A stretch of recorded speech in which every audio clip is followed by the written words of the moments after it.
আমি রাতকে তোমাদের জন্য পোশাক বানিয়ে দিয়েছি।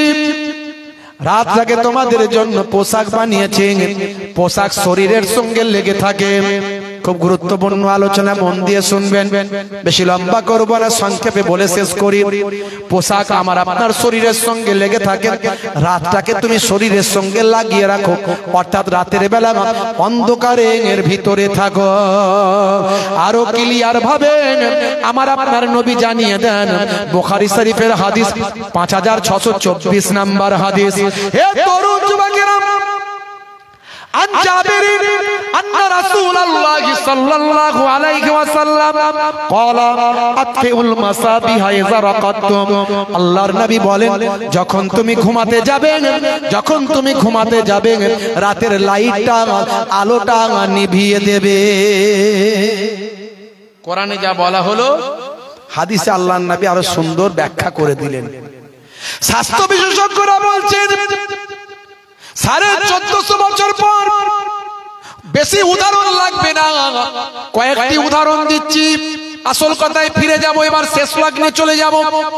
বেশি উদাহরণ আর দেওয়া লাগবে না, এটা একটু যদি গবেষণা করেন, 1450 বছর আগে কোনো প্যাথোলজি ছিল না, কোনো ভাই আমার দোস্ত আমার, কোনো ল্যাবরেটরি ছিল না, কোনো নাসা ছিল না, কোনো গবেষণা কেন্দ্র ছিল না, কোন রকম ভাই আমার স্টেথোস্কোপ, মাইক্রোস্কোপ, ব্যারোমিটার, থার্মোমিটার ছিল না, কোনো এক্সরে মেশিন ছিল না, ইকোকার্ডিওগ্রাফি কোনো যন্ত্র ছিল না, কোন রকম বাবা ভাই আমার দোস্ত আমার কোনো ল্যাবরেটরি ছিল না, ভাই আমার অগ্নি 5 আবিষ্কার হয়নি, কেউ নাসায় ইসরো থেকে মঙ্গল গ্রহে তখন যায়নি, কেউ চাঁদে চন্দ্রযান পাঠায়নি।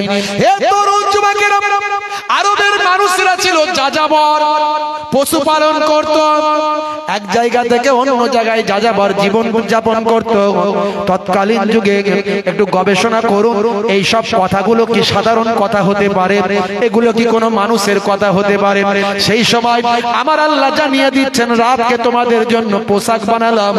দয়ার নবী বললেন, যখন তোমরা ঘুমাবে লাইটটা বন্ধ করবে, কারণ আল্লাহর কথাটা ডাইরেক্ট জিব্রাইল ফেরেশতার মাধ্যমে যেটা এসেছে, এটা হলো ওহী মাতলু, সেটা হলো আল্লাহর কোরআন মাজিদ। আর জিব্রাইল আলাইহিস সালাম কেউ লাগে না, আল্লাহর কথাটা নবীর হৃদয়ে এসেছে, এটা হলো ওহী গায়রে মাতলু। আমার নবী নিজের ইচ্ছায় কোনো কথা বলেন না, আমার আল্লাহ কোরআন মাজিদে সেটা বললেন, মা ইয়ানতিকু আনিল হাওয়া ইন হুয়া ইল্লা ওয়াহিয়ুন ইউহা। আমার নবী নিজের ইচ্ছায় কোনো কথা বলেননি, তাই নবী যেটা বলছেন সেটাও আল্লাহর কথা। কার কথা? আল্লাহর কথা। হে তরুণ যুবকেরা, 1450 বছর আগে আল্লাহর নবী সোনার জবানে বললেন, যখন তোমরা ঘুমাবে লাইটটা, আলোটা বন্ধ করে দাও। সেই সময় কোন রকম কোন গবেষণা কেন্দ্র, বিজ্ঞান ছিল না, সায়েন্স ছিল না। আজকের যুগে 1450 বছর পর আল্লাহর নবীর কথা, কোরআনের কথাকে স্বাস্থ্য বিশেষজ্ঞরা স্বীকৃতি দিল। হে তরুণ যুবকেরা, স্বাস্থ্য বিশেষজ্ঞরা বলছেন, শুনে রেখে দিন বাবা, জেনে রেখে দিন, মাথার ভিতর থেকে 5 ধরনের হরমোন তৈরি হয়। তার মধ্যে একটা হরমোন হলো, যখন আপনি ঘুমিয়ে থাকবেন বাবা, যখন গভীর ঘুমে আচ্ছন্ন থাকবেন, গভীর ঘুমে যখন আচ্ছন্ন থাকবেন, ভাই আমার আলো যদি বন্ধ থাকে, লাইট যদি বন্ধ থাকে, আর যদি ঘুমটা আপনি গভীর ঘুমে আচ্ছন্ন থাকেন, মাথার পেছন সাইড থেকে একটা হরমোন নিঃসৃত হয়। চোখ যদি বলে অন্ধকার আছে, ব্রেনকে ইন্ডিকেট করে, তখন ব্রেন নিজের মাথার পেছন সাইড থেকে এই হরমোনটা বের করে। এই হরমোনটার নাম হলো মেলাটোনিন হরমোন। এই হরমোনটার কি কাজ? হে যুবকেরা শুনে রেখে দেন, এই হরমোনটা মাথার পেছন সাইড থেকে বের হয়ে আমার আপনার ব্লাডের সঙ্গে মিশে যায়, রক্তের সঙ্গে মিশে ক্যান্সারের জীবাণুকে প্রতিরোধ করে, শরীরকে ক্যান্সার থেকে এই মেলাটোনিন হরমোন বাঁচাতে সহযোগিতা করে। জোরে হবে না? একটু ভাবুন, একটু গবেষণা করুন। কোরআন সত্য, বিশ্বাস করুন। নবী সত্য, বিশ্বাস করুন। আল্লাহ সত্য, বিশ্বাস করুন। বলে হ্যাঁ হুজুর বিশ্বাস করেছি, তো বিশ্বাস করেছি তো নামাজ কেন পড়ো না? নামাজ কেন পড়ো না? এখানকার ছেলে পুলে সবাই নামাজ পড়ে, কি পড়ে না? পড়ে না, পড়ে না, দেখছেন? বলে হুজুর সব মানি, নামাজটা হুজুর পড়তে পারি না, কিন্তু ঈমান আমার পাক্কা, ঈমান পাক্কা, নামাজ আমি পড়তে পারি না, ঈমান পাক্কা। বুঝতে পারছেন? রাগ করবেন না বাপ, সারা জীবন ধরে তো ওয়াজ শুনলেন, সারা জীবন ধরে ওয়াজ শুনলেন, কি জানে না বলেন তো? কি জানে না? কত ওয়াজ শুনছে, 40 বছর ধরে ওয়াজ শুনছে, শুনে কি বুঝেছে? কি বুঝেছে? সে ঘরে চুরি হয়েছে, বুঝতে পারছে? ঘরে চুরি হয়েছে, ঘরে চুরি হয়ে গেছে, এখন থানায় ফোন করেছে, হ্যালো, মালিক ফোন করেছে, হ্যালো, তখন ওপার থেকে বলছে ইয়েস, অফিসার ফোন ধরেছে, ধরে বলছে ইয়েস, বুঝলি বাবলি ইংরেজিতে কথা বলছে, এপার থেকে কি বলছে, ওর পরে ইংরেজিতে কথা বলছে, কিন্তু আমাকে ইংরেজি বলতে হবে, তখন এপার থেকে শুরু করেছে, স্যার কাটিং দা বাঁশের বেড়া, ওপেন দা ডোর, সব লইয়া গেছে চোর। তখন ওই পার থেকে অফিসার মনে মনে করছে কি ইংরেজি চালাচ্ছে, বলছে হোয়াট ইজ দা বাঁশের বেড়া, তখন এই পার থেকে এবার ইংরেজিতে চালাচ্ছে, বলছে বাঁশের বেড়া ইজ খাড়া খাড়া, তার উপরে পেরেক মারা। বুঝতে পারছেন? মারাত্মক ইংরেজি শিখেছে, অফিসার ঘাবড়ে গেছে, বুঝতে পারছেন? সারা জীবন ধরে ওয়াজ শুনছে, চাচাও ছুটছে, ছাগলও ছুটছে, চাচাও ছুটছে, ছাগলও ছুটছে, ছাগল ছুটে ছুটে ছুটে ছুটে মসজিদে ঢুকে পড়েছে, ছাগল ছুটে ছুটে মসজিদে ঢুকে পড়েছে। চাচা মসজিদের সিঁড়িতে দাঁড়িয়ে আছে, কয়েকজন নামাজি মুসল্লি নামাজ পড়ছিল, নামাজ পড়ে বেরোচ্ছিল, দেখছে ছাগল ঢুকে গেছে, ছাগলের পায়ে কি নোংরা আছে, ছাগল ঢুকে গেছে, চাচা ওখান থেকে দাঁড়িয়ে দাঁড়িয়ে সব দেখছে আর বলছে হ্যাঁ গা, কি হলো, তোমাদের কোনো বুদ্ধি নাই? বলে কেন? বলে একটা ওয়াবেলা জন্তু না হলে মসজিদে ঢুকে গেছে, তো হ্যাট হ্যাট ছি ছো থা থু এইসব ভদ্রভাবে বলতে পারো না, ভদ্রভাবে বলতে পারো না, তাড়াতে পারো, ভদ্রভাবে কথা বলতে পারো না, তাড়াতে পারো না। আচ্ছা বলো তোর বুদ্ধি আছে? ওই ছাগলটার বুদ্ধি আছে? বুদ্ধি থাকলে মসজিদে ঢুকতো? আমাকে কোনোদিন ঢুকতে দেখেছো? চাচার অনেক বুদ্ধি, মসজিদে ঢোকে নে। বুঝতে পারছেন ভাইরা আমার? 60 বছর, 40 বছর, 50 বছর ওয়াজ শুনছে, এখনো মুখের দাড়ি রাখতে লজ্জা লাগে, আছে না নাই? হ্যাঁ, লজ্জা লাগে। বিরাট কোহলি দাড়ি রেখেছে, লজ্জা লাগেনি? হরভজন সিং দাড়ি রেখেছে, লজ্জা লাগেনি? লিওনেল মেসি দাড়ি রেখেছে, লজ্জা লাগেনি?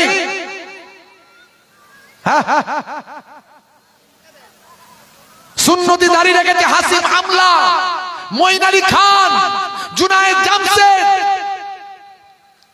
আসিফ খান, রকি, পৃথিবী বিখ্যাত বিখ্যাত ব্যক্তিরা আজকে যারা সেলিব্রিটি, তারা নবীর তরিকা মেনে চলছে। মুসলমানের ছেলে নায়ক গায়কের তুমি ভক্ত হয়েছো, হাতে পড়ছে পালা, কানে লাগাচ্ছে দুল, মাথার পেছনে লম্বা ছোচালো চুল, বলছে তোরা যা করছিস সব বেটা ভুল। মাথার এই দিকটা চেঁচে ফাঁকা, ওদিকটা ফাঁকা, এদিককারের চুলকে ওপর থেকে দিয়েছে ঢাকা, তাতে আবার পেছন থেকে নিয়ে এসেছে করেছে খোপা। কিরে ভাই এটা আবার কেমন স্টাইল? বলছে এসব বুঝবি না, এটা শাহরুখ খানের নিউ ভার্সন। সর্বনাশ! হ্যাঁ ভাই, মারাত্মক মারাত্মক ব্যাপার।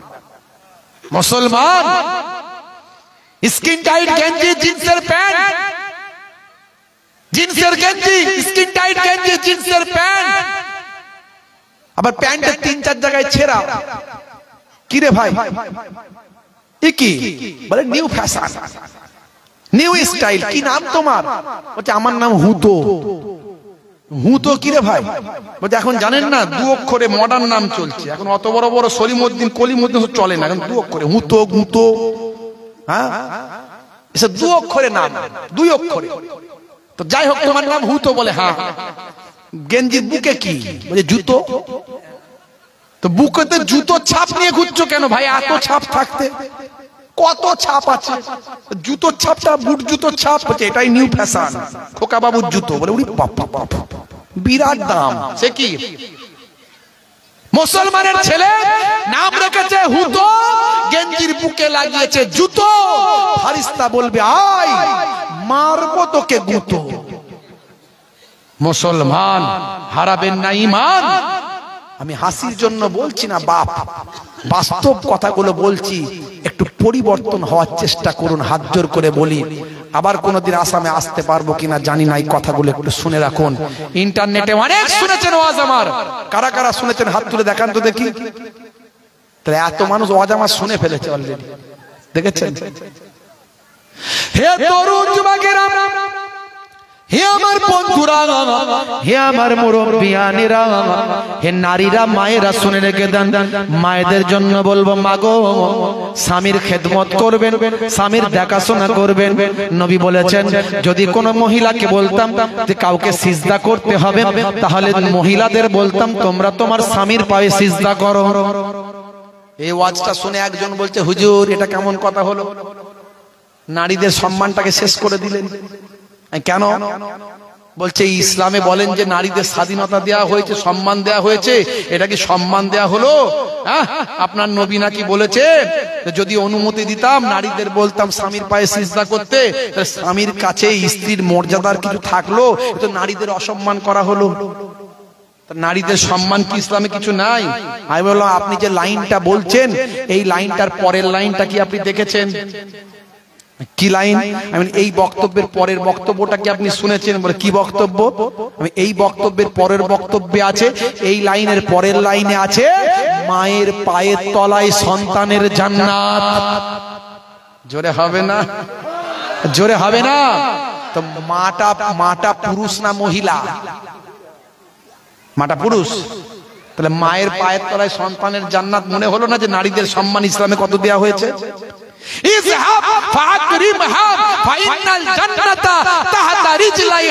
যাও তোমার মায়ের সম্মান করো, কারণ তোমার মায়ের পায়ের তলায় তোমার জান্নাত। জোরে হবে না? হে যুবকেরা, ছেলেরা, ভাইয়েরা, বাপেরা, বাপ মাকে কষ্ট দিস না বাপ, বাপ মাকে কষ্ট দিস না। যা গন্ডগোল হয়েছে হয়েছে, বাপ মা তো জন্মদাতা বাপ, জন্মদাত্রী মা তোকে দুগ্ধ পান করিয়ে বড় করেছে। অনেক রাগ তাপ দুঃখ থাকতে পারে, পাটা ধরে একবার তুমি ক্ষমা চেয়ে দেখো, তোমার বাপের চোখ দিয়ে পানি ঝরবে, মায়ের চোখ দিয়ে পানি ঝরবে, বুকে টেনে নিয়ে বলবে যা তো সব কিছু আমি ভুলে গেলাম, আমি তোকে আমার সন্তানকে ক্ষমা করে দিলাম। বাপ মায়ের চেহারার দিকে শ্রদ্ধার নজরে যদি একবার দেখো, নবী বলছেন ফিকুল্লে নাজারাতিন, প্রত্যেকটা দৃষ্টির বিনিময়ে আমার আল্লাহ এক একটা নফল হজের সব লিখে দেন। সাহাবী বলছেন হুজুর যদি কোনো সন্তান তার বাপ মায়ের চেহারার দিকে 100 বার তাকায়, একবার দেখলো আবার দেখলো, আবার মাথা নিচু করলো, আবার দেখলো, আল্লাহর নবী বলছেন আল্লাহর দরবারে রহমত, দয়া, সওয়াবের কমি নাই। আমার আল্লাহ ওই সন্তানের নামাজ আমলে 100টা কবুল করা নফল হজের সওয়াব লিখে দেন। যুবকেরা একটু ওয়াজটা বাড়িতে নিয়ে যাবেন, শুধু শুনলে হবে না, যেখানকার কথা সেখানে ঝেড়ে রেখে দিলে হবে না। হে নারীরা, মায়েরা, চারটে ভালো কাজ করবেন। আল মারাতি সাল্লা খামসাহা, 5 ওয়াক্ত নামাজটা পড়বেন। হে নারীরা, মায়েরা, বছরে 1 মাস রমজানের রোজাটা রাখবেন। ভাইরা আমার, মায়েরা, বোনেরা, স্বামীর দেখাশোনা করবেন। স্বামী যাতে না বলে আমার স্ত্রী আমার দেখাশোনা করে না, স্বামী যাতে না বলে আমার স্ত্রী আমার খেদমত করে না, দেখাশোনা করে না। আপনি বলবেন হুজুর শুধু নারীদের উপরই কি স্বামীদের অত্যাচার? সব স্বামীদের খেদমতি করতে হবে? আল্লাহর নবীর হাদিস মানলে কাউকে ছোট করা হয় না। দয়ার নবী বলেছেন ইয়াকুনু ফি মাহানাতে আহলিহি ওয়া ইয়াকুমুল বাইতা ওয়া ইয়াহলিবুনা সাতা ওয়া ইয়াখিতা সাওবাহু ওয়া ইয়াকসিফান আলাহু ওয়া ইয়াহমিলু বিজাতিন মিনাস সুক। আল্লাহর নবী, হে তরুণ যুবকেরা শুনে রেখে দাও, নবী আমার মাঝে মাঝে স্ত্রীর সঙ্গে ছোট ছোট কাজগুলো নিজে নিজে হাতে করতেন। নবী আমার ঘরটা মাঝে মাঝে নিজে হাতে ঝাড়ু দিতেন। ভাই আমার জামাটা একটু কোথাও ছিঁড়ে গেছে, লেগে টেগে এদিক ওদিক হয়ে, নবী আমার মাঝে মাঝে ওই জামাটা নিজে হাতে সেলাই করতেন, সেলাই করে পরতেন। ছেঁড়া জুতোটা মাঝে মাঝে নবী আমার সেলাই করে নিজে হাতে সেলাই করে নিজে পরতেন। ইয়াহমিলু বিযাতিম মিনাস সুক, নবী আমার বাজারে চলে যেতেন, বাজারটা করে নিজে হাতে নবী আমার বহন করে বাড়িতে নিয়ে আসতেন। দেখেছেন? আপনি স্ত্রী, হে যুবক, আপনি আপনার স্ত্রীর সঙ্গে একটু মাঝে মাঝে রান্নায় সহযোগিতা করবেন, মাঝে মাঝে ঘরটা একটু ঝাড়ু দিয়ে দেবেন। কই গো ফুলটুসির মা, তুমি অন্যদিকে কাজ করছো, আমি একটু ঘরটা ঝাড়ু দিয়ে দিচ্ছি। কই গো ফুলটুসির মা, তো তোমার এই যে রান্নাটা করছো, আমি একটু আনাজটা পারলে কেটে দিচ্ছি, একটু হাতাটা নেড়ে দিচ্ছি। বলে হুজুর এই ওয়াজগুলো করবেন না, বিপদে পড়ে যাবো। সকালবেলা বিপদে, কি হলো না, ফুলটুসির বাপকে তখন বলবে, ফুলটুসির মা, কই গো হুজুর তো ওয়াজ করে গেল, মাঝে মাঝে ঘরটা ঝাড়ু দিতে বলেছে, মাঝে মাঝে হাতাটা নেড়ে দিতে বলেছে, একটু রান্নায় সহযোগিতা করতে বলেছে, করে দাও না গো, আজকে শরীরটা ভালো লাগছে না। বিপদে পড়ে যাবো হুজুর। মেয়েদের কাজ ছেলেরা কোন পারে? আচ্ছা বলুন তো, সত্যি বলুন তো, আপনি যদি আপনার স্ত্রীর সঙ্গে ছোট ছোট কাজগুলো একটু করে দেন, কখনো কখনো হাতে সময় পেয়েছেন, একটু করে দিলেন, একটুখানি আপনি রান্নায় সহযোগিতা করলেন, আচ্ছা বলেন তো, এতে স্ত্রীর সঙ্গে প্রেমালাপ, মহাব্বত, ভালোবাসা বাড়বে না কমবে? মারাত্মক বাড়বে। ফেভিকল জানেন? ফেভিকল আটা দেখেছেন? আটা লেগে গেলে আর ছাড়ে না। ওই এমন প্রেম হবে, বুড়ো বুড়ি হয়ে কবরে ঢুকে যাবে, প্রেম তাদের কমবে না। এ প্রেম শিখিয়েছে নবী। আর শাহরুখ খান প্রেম শিখিয়েছে কখন? সব বিয়ের আগে। আই লাভ ইউ, তোমার জন্য মরে যাব, রেল লাইনে মাথা দেবো, বিষ খেয়ে পটল ডাঙ্গায় যাব। এমন প্রেম শিখিয়েছে শাহরুখ খান, সলমান খান। সে বেটা কোনদিন বিয়ে করে না, 60 বছর বয়স হয়ে গেল, তার কাছ থেকে প্রেম শিখে যুবকেরা প্রেম করে বিয়ে করলো। আর বিয়ে করলো তো করলো, কিছুদিনের মধ্যেই গন্ডগোল লেগে গেল। সলমান খানের কাছ থেকে প্রেম শিখবে, গন্ডগোল হবে না? হ্যাঁ, বুঝতে পারছেন? কথা হয়তো খারাপ লাগছে কিনা জানি না, ভাব একটু টিচার মানুষ তো বুঝতে পারছে, একটু বুঝিয়ে বুঝিয়ে বলছি। ভাইরা আমার, তরুণ যুবকেরা আমার, মুসলমানের নারী সে হয়েছে আনারি, মুসলমানের ছেলে সে হয়েছে পিলে। এরা বলছে টিভি, ওরা বলছে বিবি। রাগ করবেন না বাপ। লাল শাড়ি লাল টিপ, লাল আঁচল মাথায় নাই, সবুজ শাড়ি সবুজ টিপ, সবুজ আঁচল মাথায় নাই, পিঠটা তাদের ফাঁকা, বলছে যত তাকাবি তাকা, দেখ কেমন লাগে। এখন মোটরসাইকেল কিনেছে, এখন 1 তলা আর 3 তলা, আপনাদের দিকে বেরিয়েছে কিনা জানি না। একদিন জলসায় গেছি, বলছে হুজুর একটু মোটরসাইকেলে যেতে হবে, গাড়ি আর ঢুকবে না। কই মোটরসাইকেলে চাপাও তাহলে দেখি। ও বাবা, ও বসাচ্ছে 1 তলায়, আমাকে চাপাবে 3 তলায়।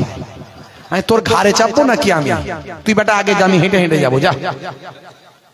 বলে হুজুর এই মোটরসাইকেলে চাপে কারা? বলে হুজুর জানেন না, সর্বনাশ করেছে। বুঝতে পারছেন?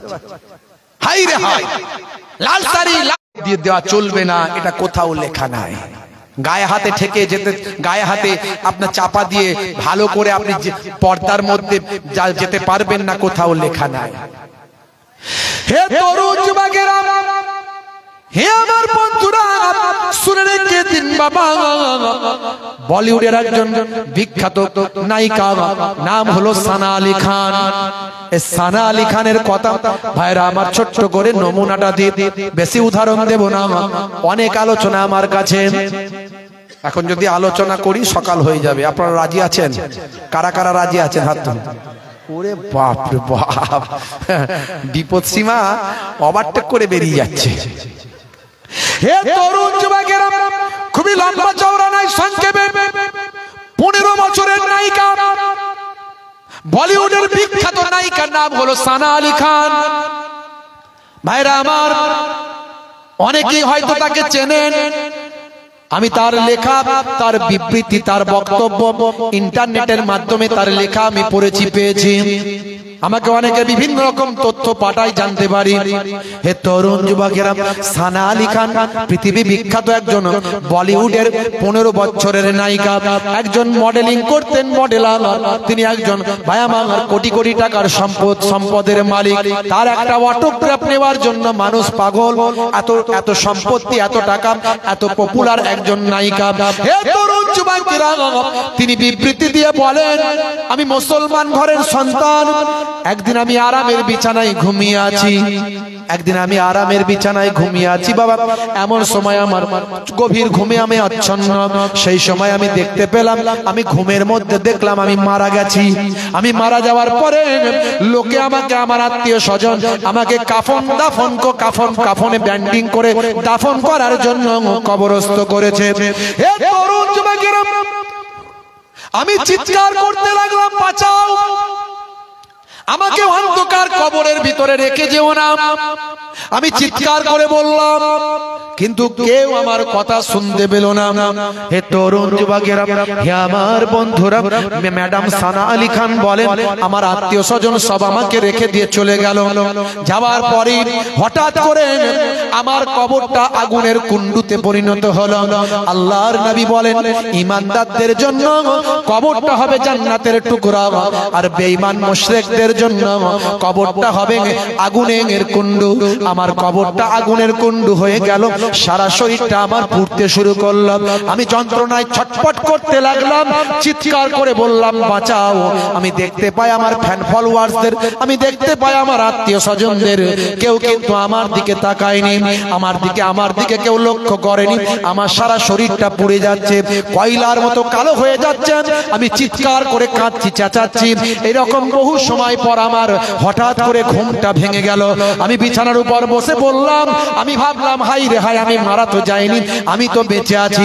সারা শরীরটা আমার ঘেমে গিয়েছে, আমি থরথর করে কাঁপছি। সেই সময় আমি বুঝতে পারলাম, এটা আল্লাহর পক্ষ থেকে আমাকে ইশারা করা হলো, হে সানা আলী, তুমি একজন মুসলিম ঘরের মহিলা হয়ে তুমি পর পুরুষের সঙ্গে নাচ গানের আসর করে অর্ধলঙ্গ পোশাক পরে তুমি তোমার শরীর প্রদর্শন করে অর্থ ইনকাম করো। না না না, বাঁচার যদি চেষ্টা করো, কবরে যদি মুক্তি পেতে চাও, পর্দার মধ্যে, হেফাজতের মধ্যে তুমি চলো। সেই সময় আমি বুঝতে পারলাম, এটা আল্লাহর পক্ষ থেকে আমাকে সিগন্যাল দেওয়া হলো। সেদিন আমি ওয়াদা করলাম, আমি আমার 15 বছরের ক্যারিয়ারকে সরিয়ে দিয়ে আমি আমার নায়িকার জীবন থেকে সরে এসে আমি আল্লাহর নেকবান্দি হয়ে যেতে চাই। সেদিন আমি তওবা করলাম, আমি সানা আলী খান, আজ থেকে আমি আমার অর্ধলঙ্গ পোশাক আর পরবো না। আমি হিজাব পরবো, বোরকা পরবো, পর্দার মধ্যে থাকবো। আমি আর নাচ গানের মধ্যে আমি মানুষকে আর শরীর দেখিয়ে বিনোদন দেব না, মানুষকে শরীর দেখিয়ে বিনোদন দিয়ে আমি আর অর্থ উপার্জন করব না। সেদিন থেকে আমি প্রতিজ্ঞা করলাম, আমি আল্লাহর নেকবান্দি, উম্মতে মুহাম্মাদি, আমার নবীর শিষ্য হয়ে গেলাম। সেদিন থেকে আমি আমার নবীর শিষ্য হয়ে গেলাম। আমার সব সম্পত্তি আমি বিলিয়ে দিলাম। এমনকি আমি একজন ভাই, আমার মুফতি, একজন আলেম, তার নাম হলো মুফতি সাইদ আনাস সাইদ, গুজরাটের একজন প্রসিদ্ধ ব্যবসায়ী, তাকে আমি বিবাহ করলাম। নারায়ে তাকবীর, জয় আল্লাহু আকবার, নারায়ে তাকবীর, আল্লাহু আকবার, নারায়ে তাকবীর, আল্লাহু আকবার, নারায়ে তাকবীর, আল্লাহু আকবার, নারায়ে তাকবীর, আল্লাহু আকবার। জালিমে যখন করবে অত্যাচার, মুমিনে তখন রুখবে।